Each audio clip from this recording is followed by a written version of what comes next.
Turn on the theremin. Woo. Okay. All right, hello, and welcome to Stasis Pod, the Transformers Rescue Bots Academy podcast. I'm Rob. I'm Jen.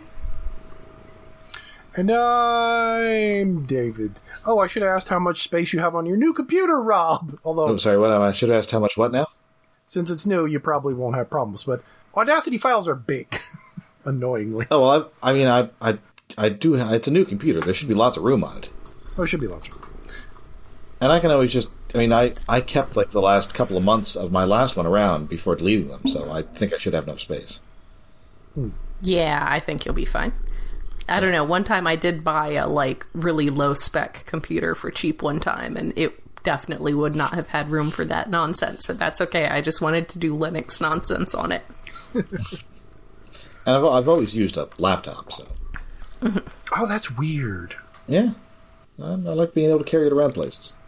I guess if it works for you, but I've had one laptop and, well, no, actually, I guess I have a second one now because I inherited my mom's, but it's like I barely use it. It's convenient at times, but... I definitely use my laptop more than anything at this stage in my life, but back when I was struggling through an intense World of Warcraft addiction, it was desktop all the way. I like a desktop and a graphics card, but then again, I play games on my computer. Rob does not, so yeah, no, laptop is fine. Anyway, digression over. Okay, so my laptop could play some games if it wasn't a Mac. We're continuing our dual episode by episode journey through Rescue Bots Academy. Today we are looking at episode number 33, Life of the Party. Woo-hoo. This one first aired September 21st, 2019.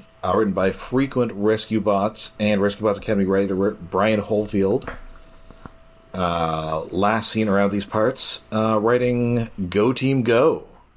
Nice. One where they became cheerleaders. Yay!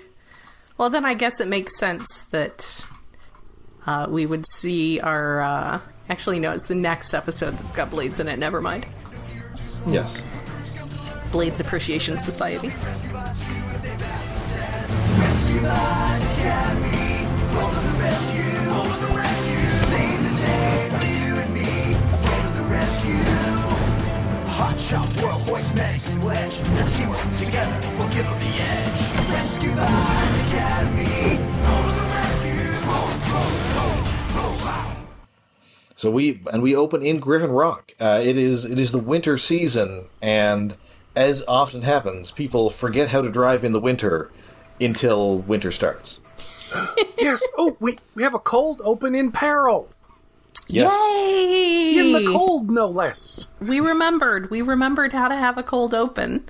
I like how snowy it is. Also, I really love the little hatchbacks that everybody drives in this series. Yes. Well, they're cute. They're real cute. I enjoy them. I appreciate a little hatchback.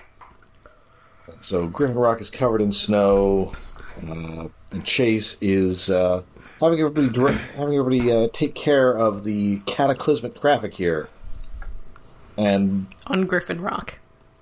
Yes. And Medix is in charge here, as he is the one directing traffic, which he loves. Yes. Yes. And yeah, someone totally almost just drives right off this bridge. You know, snow is hard. Snow can be hard to drive in.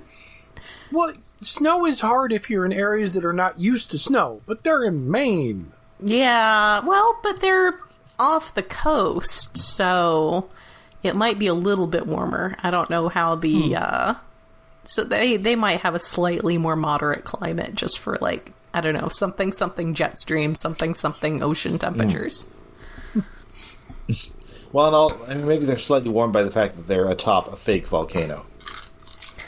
I would like to note that I am excellent at driving in snow. And in fact, this past winter, we had a really bad storm here where I live. And my boss was like, if you need to stay home, just let me know if you can't make it in, especially because I had just moved a little even farther from the workplace.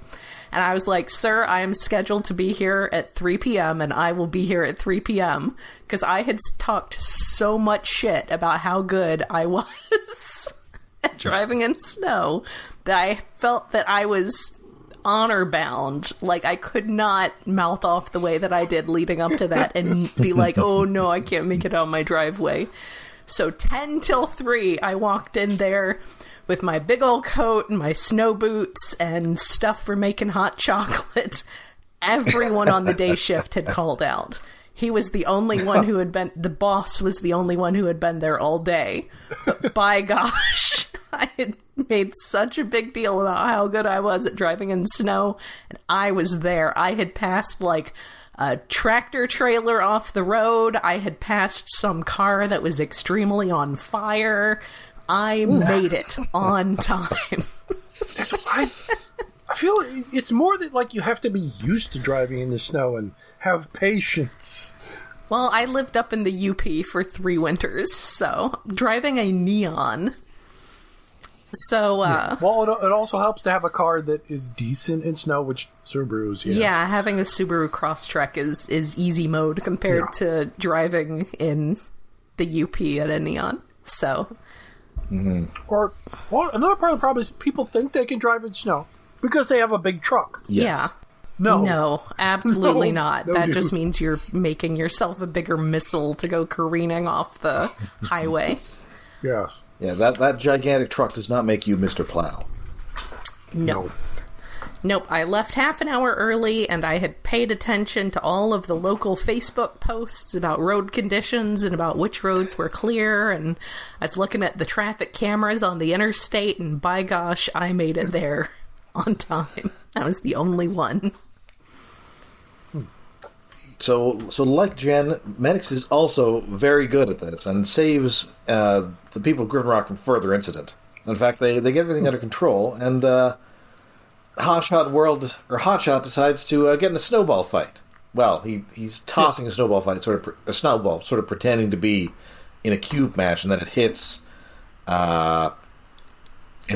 Hoist, and so a massive snowball fight breaks out. But Medix is not having it. No, you're on the clock. You're not supposed to have fun on the clock.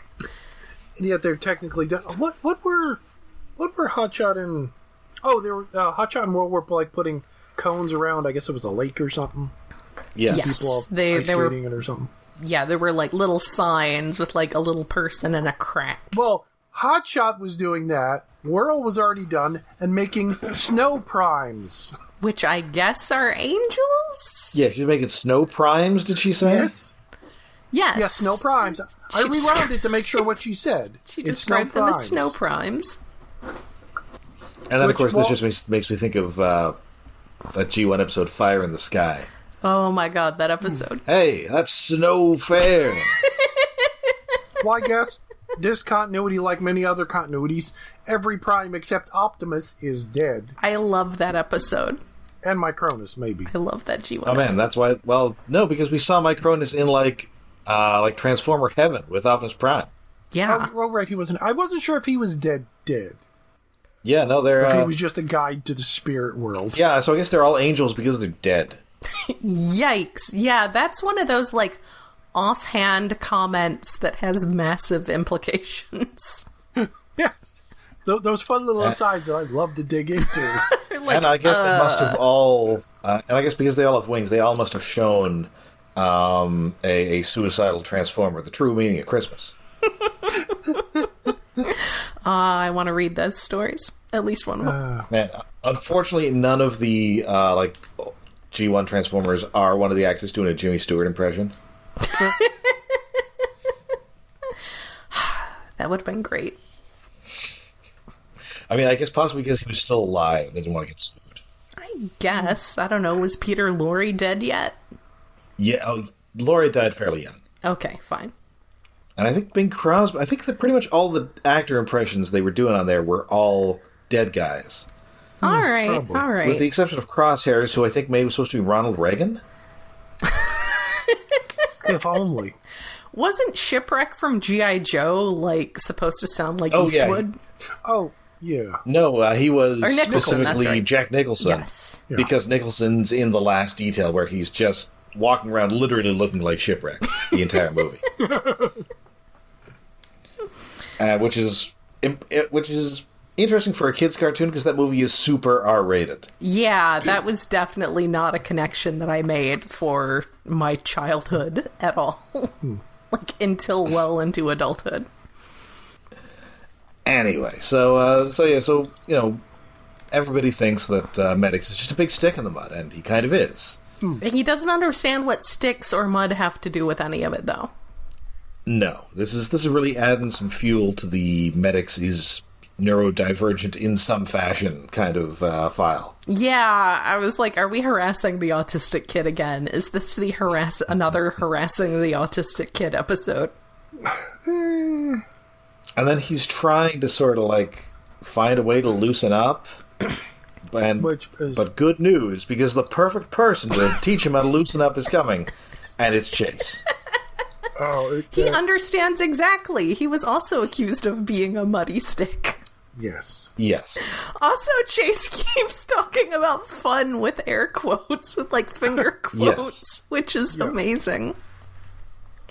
And like, there's a bit where he's like sort of leaning back on a desk, and Medix asking, "Is something wrong with your back?" No, I am loosening up.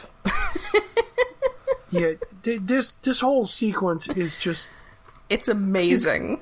It's good. It's Chase trying to explain comedy to Medix. Medix is kind of like... both very bad at it. The anti-Ratchet. Tech Spec Ratchet, where he was a party animal. Like, Medix is the opposite of Ratchet. Yeah, and... apparently Chase's ideas of what fun are largely filtered through TV programs he's watched with Blades. Yes. Because apparently he's watched a bunch of Happy Days. Yes. Well, when he gets to the fun catchphrase thingies, or sounds to make. I genuinely laughed at his A. And he also watched Dazed and Confused because he's doing some Matthew McConaughey. Yeah. There's another thing he does that I didn't quite catch what it was a reference to.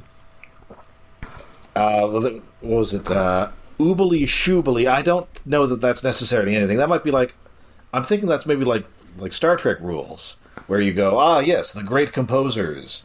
Bach, Mozart, Google Glop.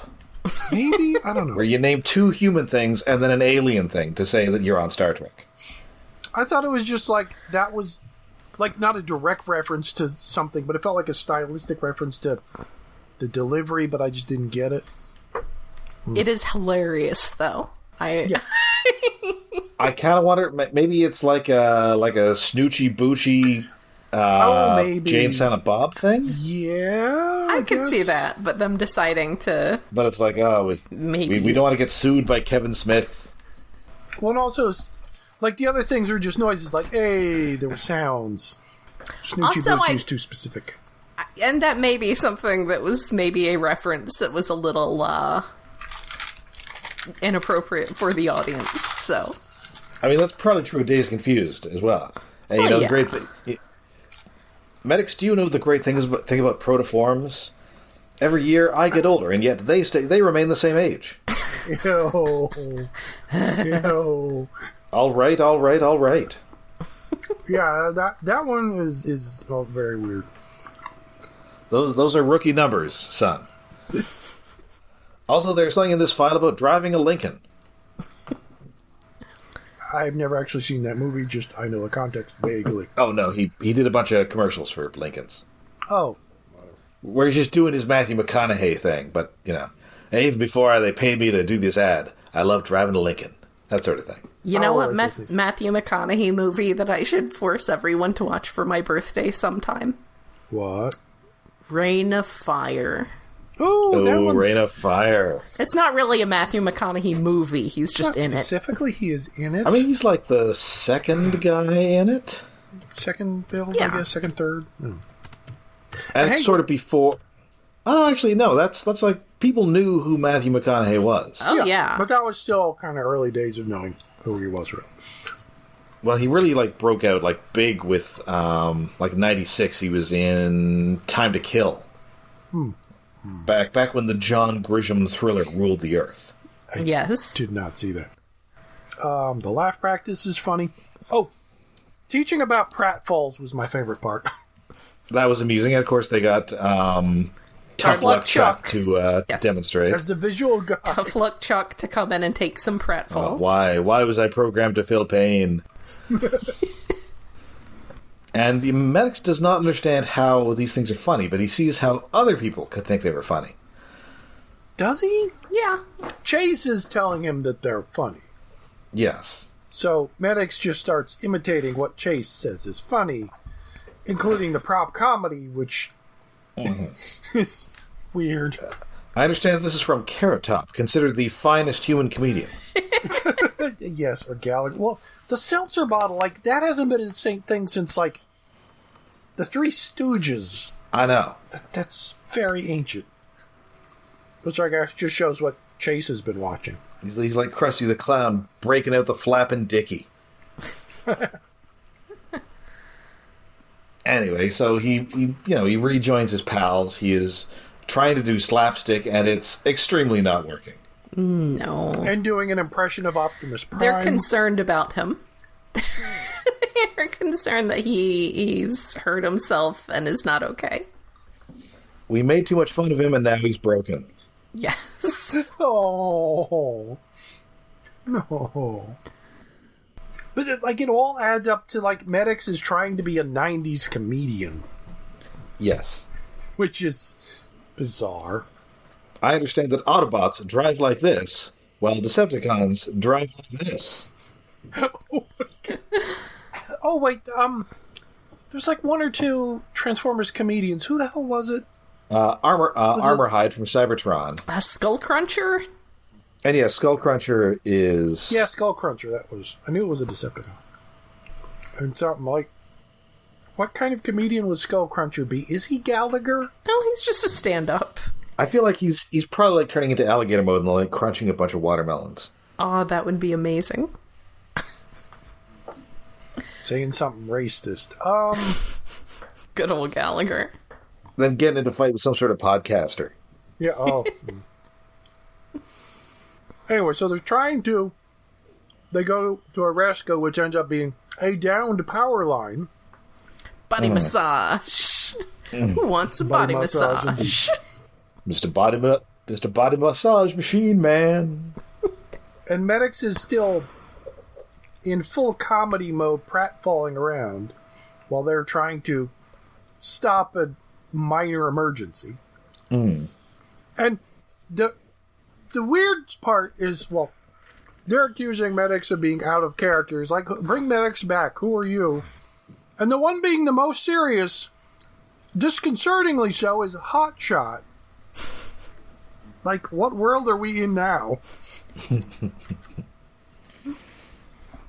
It's broken the entire team dynamic. Yeah, it is not going well. So everybody just has to explain, listen, we're not actually enjoying this, and, well, it's nice that you're loosening up. This is the wrong time and place to loosen up. Yes, this is not the time and place. Yes. So they do indeed get this crisis handled, and in kind of a weird way, like, they have to go up a pole and shut off the electricity that's in the line, but they don't go to the side the electricity's running from. Yes. They go across the street. It's like, I don't think electricity works like that by running in a circle. It kind of does. I mean, it kind of does, but, like, shutting it off across the street when the live wire is on the other side, I mean, you should shut both sides of the street down. But, like, that's not the side you shut down first. Anyway, animation errors aside. And then Medix falls down, but it wasn't on purpose, which makes it funny. Indeed. The paradox. The paradox of humor. That is the episode.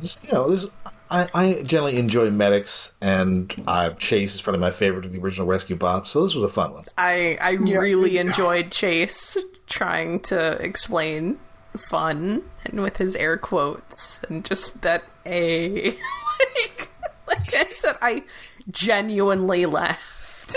Yeah. It is weird. Like, I don't remember the last time I heard a reference to the Fonz. outside of specific references to Happy Days. I have MeTV, so I see references to the Fonz with some regularity.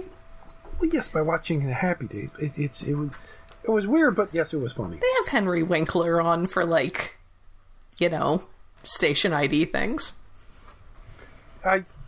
Sometimes I feel like Medix is my new spirit animal, but it's like, no, I'm nowhere near that ADHD or whatever. You're not that bad. He's great, though. He's great. Indeed. And next up... Yep, that brings us to our next episode, which kind of recycles a plot from the original Rescue Bots. Yes? Yeah. In that we're doing a new Littlest Hobo episode. Yay! Everybody loves a lost dog. Well, it's a dog on a mission, as we find out. But there's a voice that keeps on calling me down the road. That's where I'll always be. I didn't have to prompt him this time. Every stop I make a new friend. Can't stay for long, just turn around and I'm gone again. Maybe tomorrow I'll want to settle down. Until tomorrow, I'll just keep moving on. This just sounds like the Incredible Hulk show, but with a dog. Yes, that's exactly what the Littlest Hobo is. Except instead of hulking out, the hobo just gets shit done because there's no. He's a dog. Yeah, he's a dog. He does dog stuff. I mean, listen, all Canadians program like the Winter Soldier. If you mention the Littlest Hobo, we have to sing a few bars of the theme That's song. fair. That's fair. It's a decent short little theme song. The dog in this actually does kind of look like London from Littlest Hobo because he does look like the Littlest Hobo. Like the dog from Littlest Hobo is a German Shepherd, kind of like it's a specific sub-breed, right? That was bred effectively for the Littlest Hobo. Well, somebody bred that Shetland whatever. Yes. Side version and ended up as the main dog in Littlest Hobo, and it's like browner than it's like the dog in this. It's got more distinct gray and brown areas than a regular German Shepherd. Mm-hmm. Yeah, he has what they call reverse mask markings. Mm-hmm. Okay, fascinating. Which is apparently unpopular with breeders of the German Shepherd. Well, that's sad. They should do better. No, this is Dog Stray Afternoon. That is a weird title reference. We haven't reviewed episode titles. Oh yeah, in a while. Well, also because we're getting a lot more. But Dog Stray Afternoon is a bizarre one. Attica. Like the heck? I mean, sadly, nobody is committing crimes to fund a sex change in this episode. No. Oh, that's what that movie was about. I thought. Wait. Yes. Maybe that's not what I was thinking. Was it R-rated? Oh, I mean, I'm definitely. It's the 70s. Everybody's cursing in it. Yes. Well, no. Back in the 70s, it might have been G-rated. It's like, I don't know. Look, they didn't have PG-13 yet. It's true. Okay, yeah, maybe that's not the way I thought it was. Yeah, this is. Still a weird title. Are you thinking of Injustice for All, maybe? I don't know. There's a bank robber. Al Pacino's a bank robber, and he's doing it to fund a gender confirming surgery for his partner. Yeah, we probably would have. He takes a bunch of hostages. Okay, maybe I was thinking about a different bank robbery movie. Oh, good. Again, I never saw it. I just know the title. Okay, good movie. Okay. Anyway, this first aired March 9th, 2019. It's the 34th episode of the first season, and written by our puppeteer pals Kieran Morrison and Mick O'Hara. So British. They're writing a lot of episodes. And weirdly, this one kind of fits with the last episode, because it's still winter in Griffin Rock. Yeah. And they are coming back from a rescue mission where they have to rescue a bunch of hikers. Yeah, you gotta be careful going hiking. Well, they did say that it was a blizzard that, came out of nowhere, but it is very important to pay attention to weather conditions and weather forecasts when you're going to be hiking. That's how noted Hollywood character actor Julian Sands died. Yeah, it's a good way to get yourself killed. Yeah, he's just hiking in the California hills, and a sudden winter storm came out of nowhere, and they didn't find him for a year. Yeah, that's a good way to not get found for a year. Yeah. But I do like that it's still snowy. I like that we have some vague continuity. I was actually kind of hoping that this was them coming back from the previous mission, but no, Yes. it's them coming back from a different winter mission. But it is hikers again. I do like when there's hiking. Need to encourage outdoor recreation among the youths. Yes. Anyway, so they come back through the portal, still throwing snowballs at each other. Yep. And as the portal closes, behind them is a dog. Yes. A dog follows them home.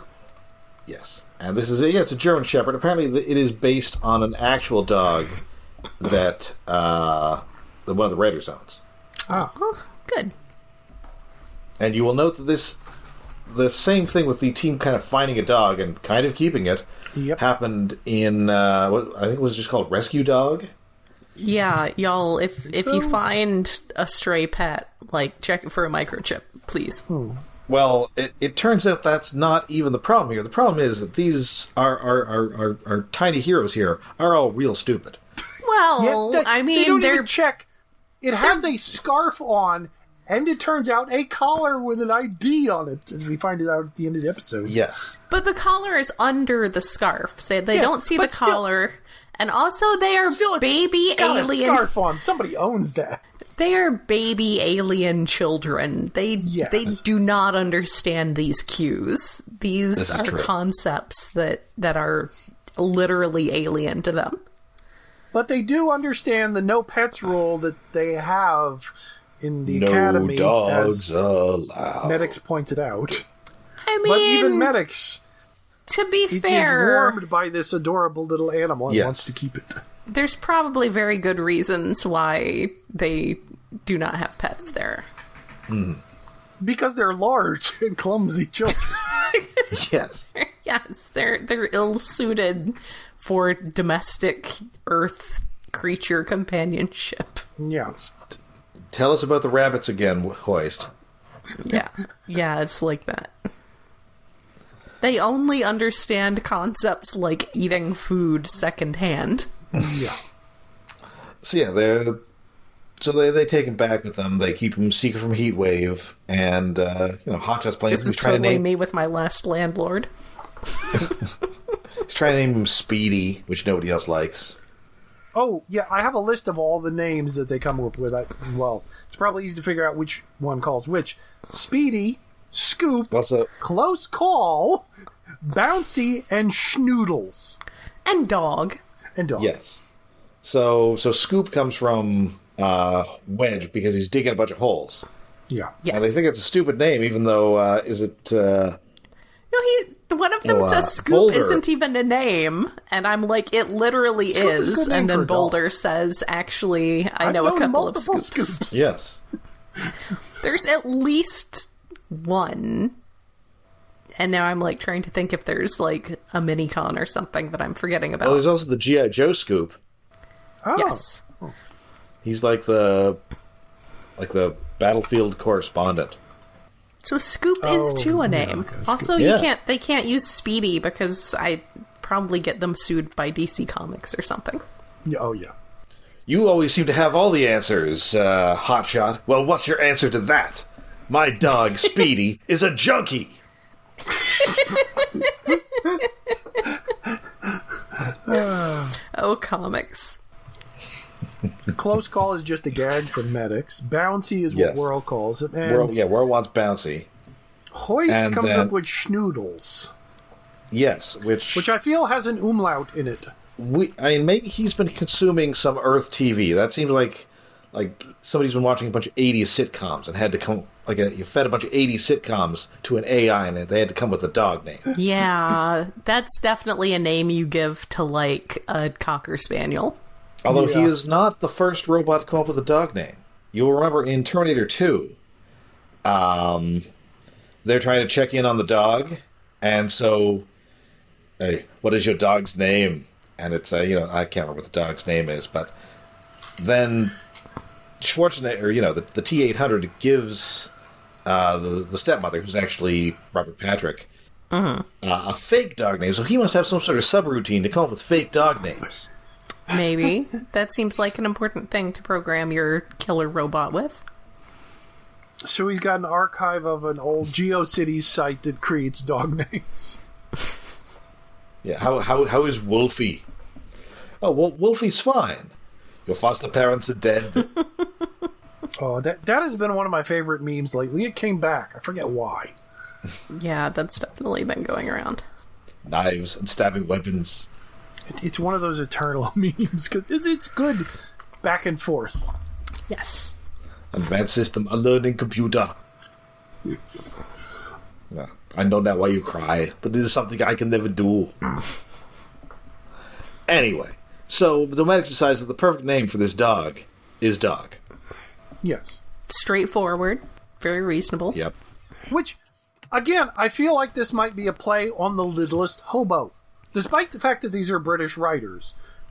But the littlest hobo in every episode goes to a new town, which all seems to be in the same 30-mile area, and gets a new name from the people in the episode before he wanders off at the end to the Incredible Hulk sad music. I do like giving names to random stray cats that I end up encountering that probably have different names from different people.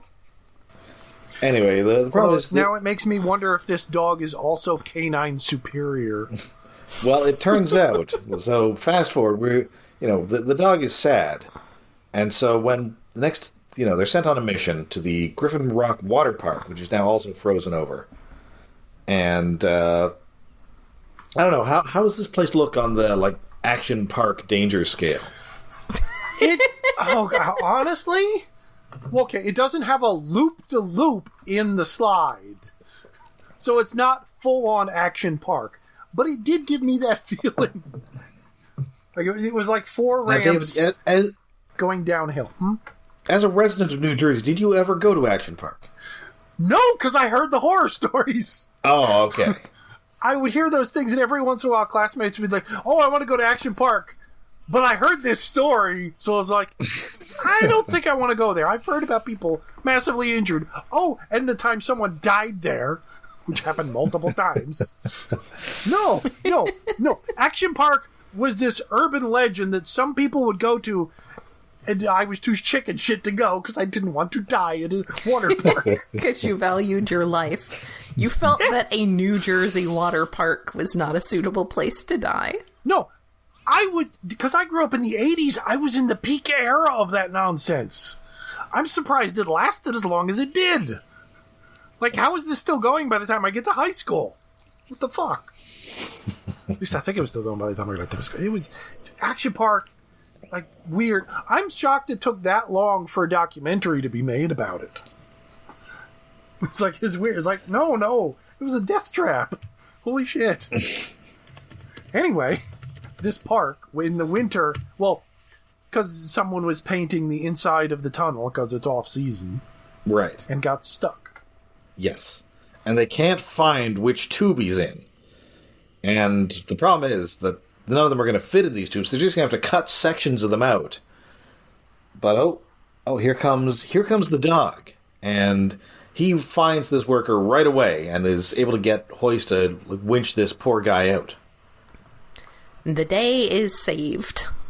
Yeah, and so because the dog does tricks of pulling the winch off. Yes, and so this tube, give me the winch, I'll go down. And so Heatwave finally discovers that they have indeed been hiding a dog. Yes, and then he asks, "Well, does he have a collar?" Yes, and they're like, "A what now?" It's like, "Oh, yes, what?" Because again, all of this stuff is new to them. They don't know about how dogs work. It must be in the safety rules. Medix should know. Well, okay. I guess if you find a stray dog, check the collar. Yes. Or scan for a microchip. They can probably just scan for a microchip with, I don't know, hand sensors. That Flipper Zero thing can scan for pet microchips. What? Actually, yeah, use it. Doing that would be good. It's a little... Flipper? What is... So it's this little, Is it a dolphin? Gadget. It is the software, the UI is kind of dolphin themed. Oh, okay. But it's this little gadget that you can use to clone NFC cards. So if you've got like a hotel room card, you can clone it and use that to open your room. There was this whole thing about people using them to cause mischief involving people's Tesla gas, I guess the gas cover, or not the gas cover, but the like charging port. You could like make it open on someone else's car, and but one of the things that it can do is scan pet microchips. So it's just a little like hackery gadget thing. It looks fun and I want one, but I can't justify spending like almost $200 on something like that I'm just going to use to scan my pet's microchips because it's fun. Yeah, not unless you're going to start fucking with Teslas. It's not worth it. I do like fucking with Teslas, though. Now, I've got a big problem with the Flipper Zero, because now what am I going to call my diet dolphin-flavored cola? You're just going to have to come up with something else. Darwin Zero. Oh. Deep cut. Oh. Little side thing, like names that are way too often used and easy confused. I was looking at Instagram today and I saw something from like Kaiju Studio, and then I couldn't find it because Instagram is a pain in the ass looking back to where it was, because I tried to look for Kaiju Studio on Instagram and there's like 15 fucking things named Kaiju Studio. Oh. So if you're ever going to name something, don't pick that. Oh yeah, that's a cute weird look. Oh yeah, there's a dolphin picture. That's neat. So yeah, he does indeed looks like an add-on for a video game console. What the fuck? It is intentionally supposed to have like a 90s toy electronics vibe. It very much does. Anyway, back to the episode, sorry. Oh, in fact, the Flipper Zero is banned in Canada. Yeah, they had to take them off of Amazon because Amazon was like, no. I mean, technically you can use them for some pretty nefarious things, but also you can use them for fun things. As with many things in life, they can be used for good or for evil. Yes. But are not inherently either. Anyway, so there's a phone number on this dog tag, and they call it Mrs. Murphy. And she's like, "Oh yeah, you found Heatwave." Yes. Her husband named him after his favorite rescue bot, which is adorable. I love that. I don't suppose you saw my husband anywhere with him, did you? He was out hiking with my husband. Yeah, this gets twisty. This is like stuff happening. Oh, yeah, we'll be right back. So they go back to where they rescue these hikers, and sure enough, Heatwave does indeed lead them to the missing Frank. Yay! The day is saved. So they get back, and Heatwave has decided that maybe we can bend the whole pet rules. I think you guys are old enough to take care of an animal, but it could be a goldfish. Yes. Yay, goldfish. Let's start small. I had a goldfish in high school. It got huge. Schnoodles, the goldfish. Its name was G-Axis. It lived for 3 years, which was better than the character. Yeah. Considering that I named him named it in the middle of that run, in the middle of the G2 comics coming out, and the fish actually lived for 3 years. Oh. I never got the hang of goldfish. I had a few as a kid. They did not live long. And that one just came from some fair prize thing, so it wasn't like it was even from good stock. But by gosh, I kept that fish alive for 3 years, and it got chunky. It was Lord G-Axis the carp. Did you go to a Japanese county fair and get a goldfish? What? Taiwanese, actually. Oh. It was something like my sister had a friend who was somewhat recently from Taiwan, and they went to something. I went with them to something in Washington D.C. at the embassy, and yeah, it was. Okay, I guess maybe no. I guess I haven't been to enough county fairs that have goldfish in the bag. Just coming home with the goldfish in a bag, that always makes me think of anime. Well, or the Jersey Shore. it was actually an event with Asian roots, so fair enough. Huh. And Medix has learned how to communicate in blub blub with the fish. Yes. Also, I did notice that during them rescuing Frank, Hotshot's hovercraft mode was actually useful. So good job, Hotshot. All right, and that is it for our Rescue Bots adventures this week. We'll be back next week with more Rescue Bots action. But until then, you can find us all over the internet. We are on Twitter. We are on Facebook, we are on Mastodon, Blue Sky, and we have a Patreon. So we are hosted on iaconunderground.net, where we have a Patreon set up to help with hosting and other expenses. That is at patreon.com/iaconunderground. For as little as $1 a month, you get a special episode that we record every month.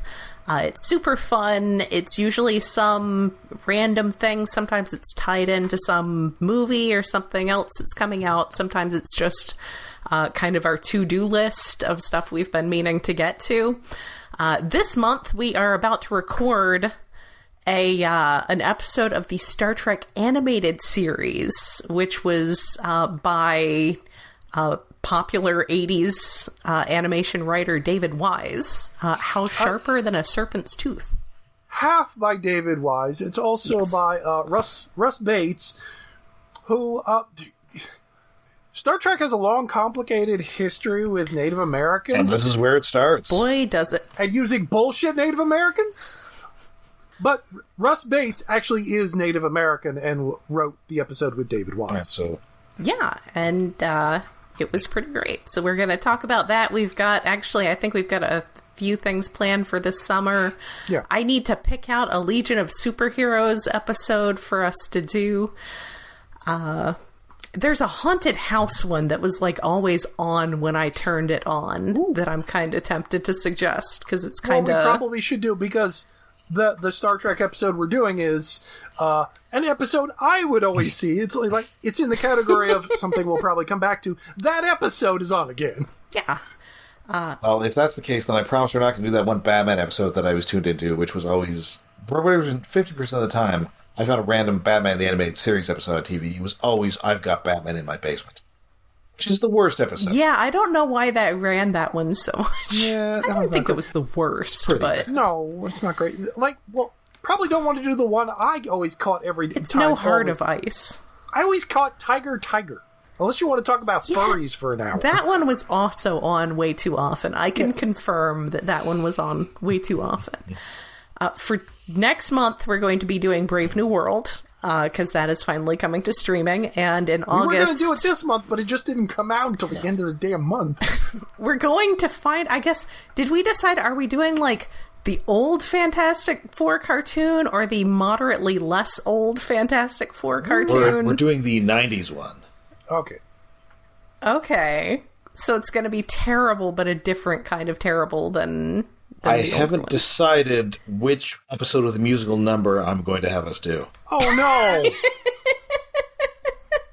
There are two to choose from, and neither are... Are they both Johnny singing? No, they are not. Okay, then I'd rather have the one that's not Johnny. Are you sure? Because in that one, the thing raps. Oh, fuck, dude. I don't know if that's better or worse. Oh my god.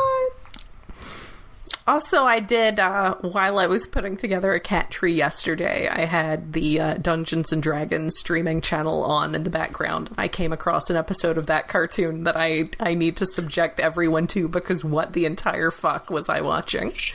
I mean, that's so many episodes of that show you could do. Eventually, we're probably going to do that Thunder the Barbarian episode with a giant mechanical King Kong. Yes. Yeah. We need to do some Thundar at some point. Anyway. So yeah, the Patreon is super fun.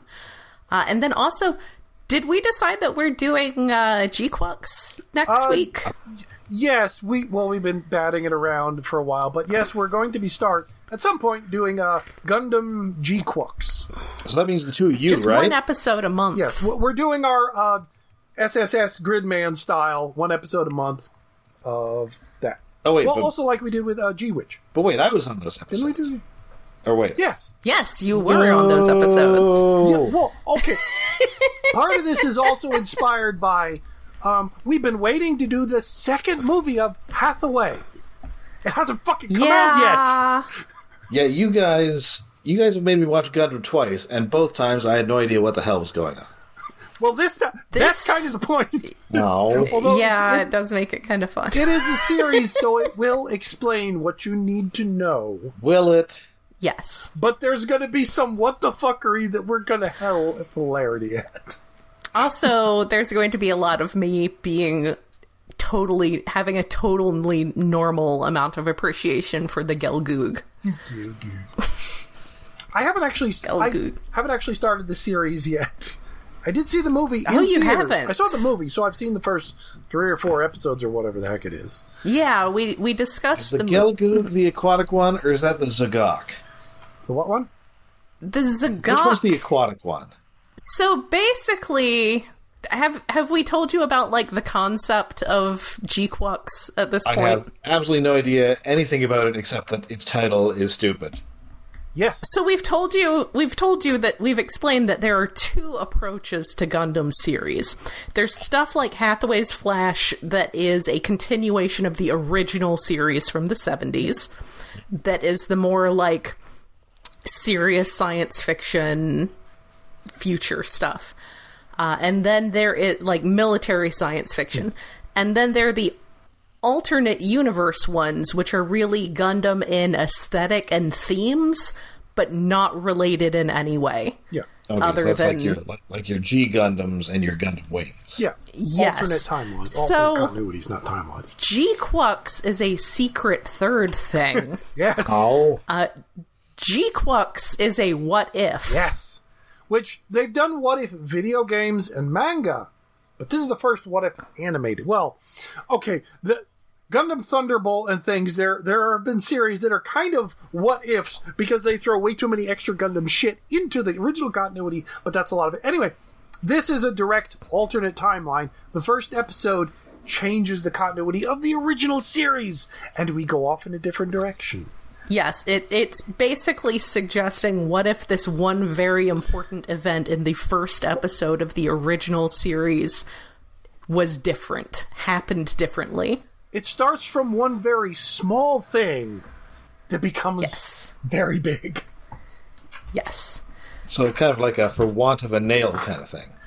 Yeah. So basically, in that one guy doesn't show up for work effectively. Yes, one guy doesn't show up for work and gets replaced by a different guy.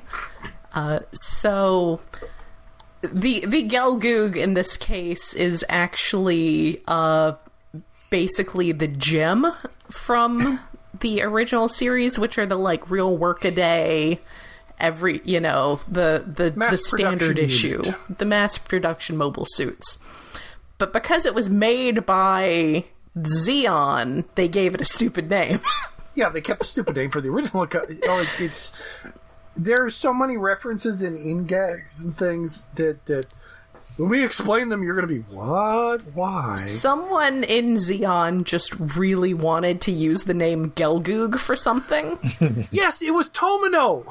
Like in the and so that's kind of why it was used, because in the original thing, like Tomino the creator, like he came up with the name Gelgoog early as a name to fuck with the sponsors, and they just didn't use it for a mobile suit until way near the end of the show. And he was like, I'm gonna call something the Gelgoog. And I like that even though things went very different in this timeline, there was some Xeon engineer out there, some engineer who was like, I'm going to use this name. Yep. So it's a completely different thing, but it still has that ridiculous name. Yeah. Anyway, but it's a lot of fun, and it's modern anime, so it doesn't run for like 50 episodes. No, it's gonna be 13 episodes with the possibility of a second season of 13 episodes. It'll do the G-Witch thing, probably. I have been watching it as it comes out, and I do appreciate that as far as like them marketing the model kits, they don't actually reveal all of them until the episode with it airs. there are like placeholder listings on like Big Bad Toy Store, and then they actually put the Name the and product picture. images up after it's revealed in the show. So that's fun. But yeah, so we are going to start doing that once a month. We are not going to replace the entire show with that for the, near future. But I think it's going to be fun. It's a good show. It is a good show. And it is still enough of that grounded military science fiction. It's a little less military because it's got a lot of civilians involved. Yeah. But so it's not like, teenager gets immediately press ganged into being a giant robot pilot, but it's grounded enough that I don't think it's going to be like quite Gridman levels of what the hell is even happening. No. So, but yes, that is coming up. So look forward to that. I'm going to look forward to that. Okay, coming up next week on the show. Yes. Rescue Bots wise, Grimlock is back, and also back for the first time, Penguins. Yay! I love some penguins. Penguins. So until then, I'm Rob. I'm Jen. And I'm David.